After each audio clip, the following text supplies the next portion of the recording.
While the first great discoveries about human anatomy enabled physicians to save more lives, there was little they could do to reduce pain.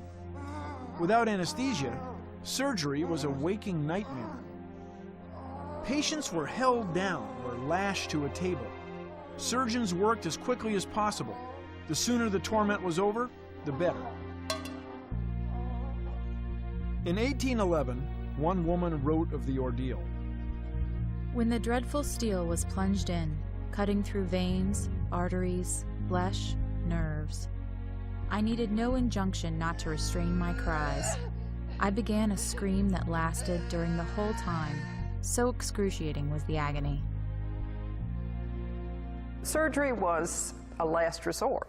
Many people simply chose to die rather than to have the surgeon cut into them with his knife.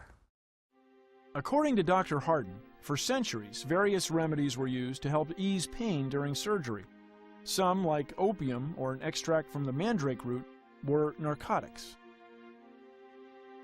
By the 1840s, several individuals were on the trail of finding a more effective anesthetic. In Boston, two dentists, Horace Wells and William Morton, both of whom knew each other, and in Georgia, a small-town doctor named Crawford Long. They experimented with two chemicals thought to have the potential for reducing pain: nitrous oxide, or laughing gas, and ether, a liquid mix of alcohol and sulfuric acid. Just who discovered anesthesia is still a matter of debate. All three doctors claimed it.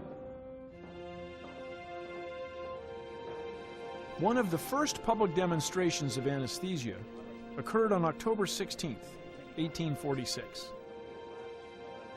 William Morton had been experimenting with ether for months, trying to find a dosage that would enable a patient to undergo surgery pain-free.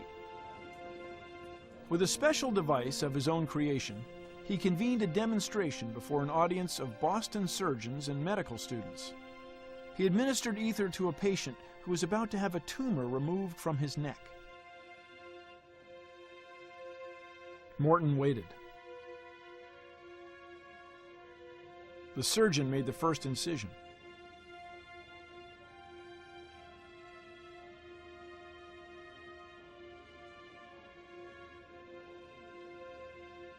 Remarkably, the patient did not cry out.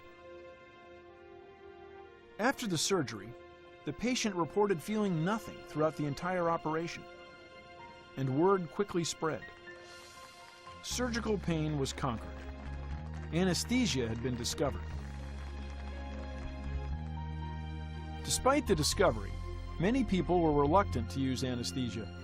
Some religions believed that pain was to be tolerated, not relieved, especially during childbirth. Queen Victoria played a role in this. In 1853, she was giving birth to Prince Leopold, and she asked for and was given chloroform, and found that it relieved the pain of childbirth. And shortly thereafter, women in general said, "I think I'll have chloroform too. If it's good enough for the Queen, it's good enough for me."